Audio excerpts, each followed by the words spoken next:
Have you ever heard of a story that starts with love, hope, and a dream, and somehow ends with betrayal, lawsuits, and murder? Yeah, that's the story of U-Haul, the company that helps millions move into new homes, built on a family that tore itself apart.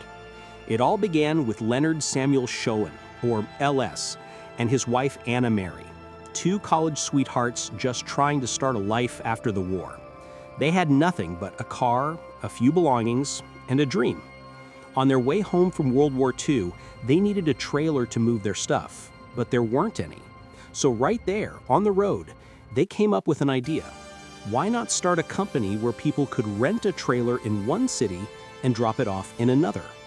That's how U-Haul was born, 1945, with just $5,000 and a ton of faith. At first, they bought used trailers, but when those broke down, LS said, "Forget it, I'll build my own." He taught himself how to weld, built better ones, and struck a genius deal. Gas stations across America could rent them out for a commission, $2 a day. It worked like magic. The business exploded. But then, tragedy hit. In 1957, Anna Mary, the woman who helped him build everything, suddenly died of a heart attack. She was only 35. LS was shattered. He said later he thought maybe her death was punishment for their success. From that day, he was never the same. Still, he had 6 kids to raise and no idea how to do it. So he remarried a year later, a much younger woman. She took care of the children while he buried himself in work, and that became the pattern. LS married again and again and again. 5 wives, 13 kids, and a business that was growing faster than ever. But success can poison a family. Over the years, LS kept gifting shares of U-Haul to his kids, little by little, until one day he owned just 2% of the company he built. A friend once told him, "Your problem from now on will be managing greed." He laughed at the time, but those words, they came true, in the worst way. By the 1980s, his children, especially his older sons, were fighting for control. Boardroom fights turned physical. One son filed charges against another. It got ugly.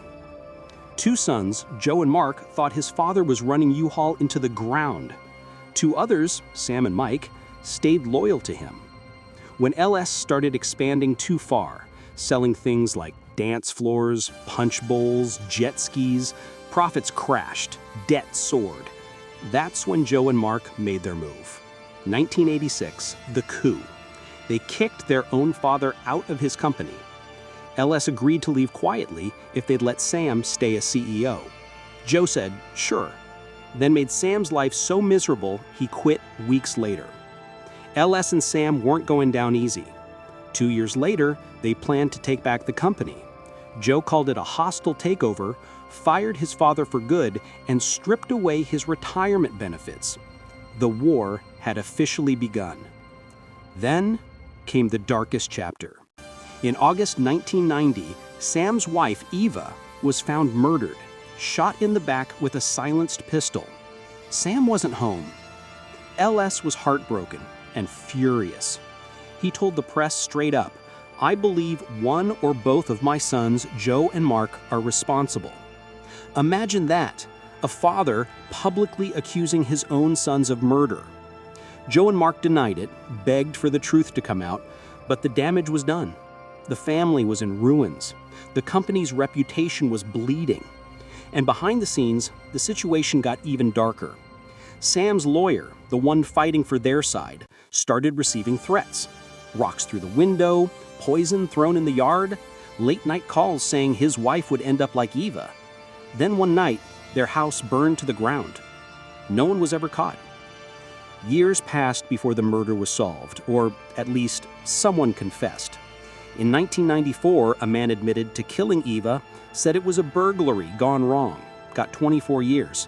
But even after that, the bitterness never left the family. Joe stayed in charge, Mark by his side. U-Haul recovered, grew, became a billion-dollar giant. But LS, he never did. By 1999, he was living quietly outside Las Vegas, alone, writing letters to his kids, hoping one day they'd forgive him. That day never came. On October 4th, he took his own life. The company lived, the family didn't.